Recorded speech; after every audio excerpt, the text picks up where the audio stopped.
Hi YouTube, Mr. T's Boss here. In this video I want to talk about the LG G4. So you may already know the LG G3 was a sellout success. I think in its home market in South Korea, it's outselling the Galaxy S5 3-1. Now bear in mind that it has just been released and the S5 has been out for a while, but nonetheless that's still pretty impressive considering, the Galaxy S5 is sort of the flagship of all flagships. I think there's more hype about Samsung's phones than just about any other manufacturer, so LG's done pretty well here. And I think there's a couple of things that have really made that happen. Now number one is the display.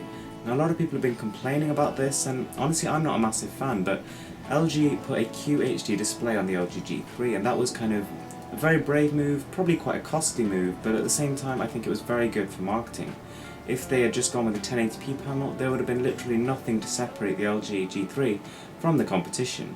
Now they also decided to adopt a metal body, which is seen before, on the HTC One ME and other phones like that, but I think, the whole package comes together quite nicely. It's got a 5.5-inch screen, it's got an amazing display, and it's got a nice build quality, so it all comes together to make a very, very premium package that hasn't really been seen on many other devices. So I think that, yeah, it's catering to almost kind of like a niche audience, the people who want really, really large devices, but it's worked. Whatever they're doing, it's working, so I say they stick with it. Now onto the LG G4, it's, I know it's kind of a while in advance, but I mean there's a couple of things I would actually recommend LG do in order to really wow people next year, because it's getting tougher and tougher, as you know, the costs of components is increasing and people's expectations keep rising exponentially each year, so it's going to be difficult, especially in the future, for manufacturers to continue to actually surprise people, because I think we're going to be seeing more and more software innovations rather than hardware innovations. And yeah, I think that consumer expectation is just way too high, but if LG does these things, then we are in for a treat.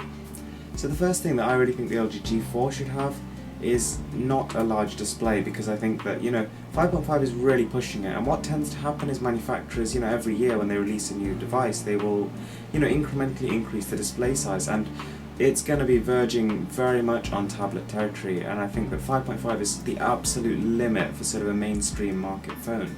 I mean, clearly there will be niche products which are like 6 inches, like the Galaxy Mega, that kind of thing, but in order to actually keep it into mainstream markets, LG really needs to keep the screen size at a reasonable level, and 5.5 really is kind of big. So number two, LG really need to put some powerful internals in there. So I mean, something like the Snapdragon 808 or the Snapdragon 810.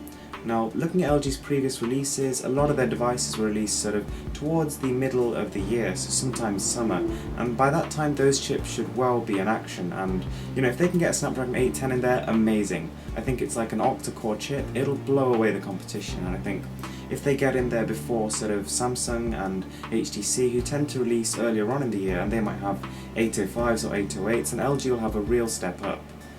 Also, 3GB of RAM I think is a necessity. I think that in this day and age, manufacturers are actually sticking to 2GB of RAM because they see no real benefit from increasing it, but I can tell from previous experience that phones that have actually had 2GB of RAM in have been filling up very, very quickly. As Android becomes more sophisticated and the apps become more demanding, I think that more RAM is pretty much necessary.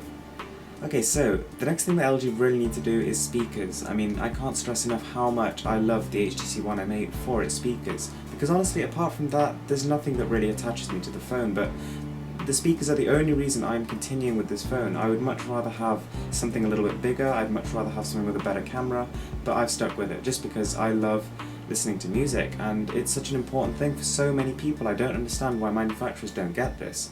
I think that upgrading the speakers won't cost them more than sort of £15–20. I've heard some really, really top quality £15–20 Bluetooth speakers, and so, if they can just cram that extra bit in, make something really special, then I think loads of people will switch over. So the next thing is a little bit different. I actually think that LG would really benefit from thinking outside the box a little and coming up with a really unique accessory.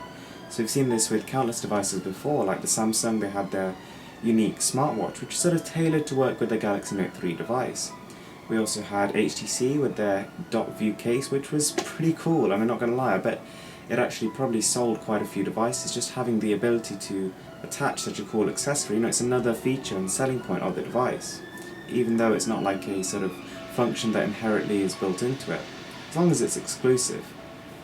Okay, and the last thing that I want to say is a bendy display. Like, not literally, you know, a display where you can just sort of go like this and bend it. That's not really what I'm after, but, you know, I've been saying this countless times, and I just want just one manufacturer to do this.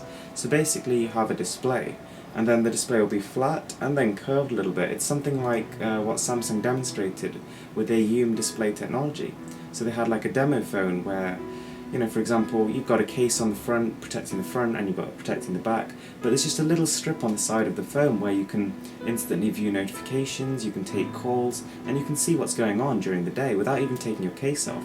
That's pretty cool, and it's actually useful. It's not one of those gimmicky features which just is just there because it's there, you know what I mean? So yeah, that's pretty much it from me, guys. If you've got anything that you really think should be on the LG G4, then just stick it in the comments below. I'm really looking forward to hearing what you guys think, because honestly I'm really excited for this phone. You know, LG is clearly determined. They've got incredible aspirations and they really do want to take over this market, and they've got the resources to do that, so, you know, so yeah. Anyway guys, thanks for watching. Please give this video a thumbs up and subscribe for more.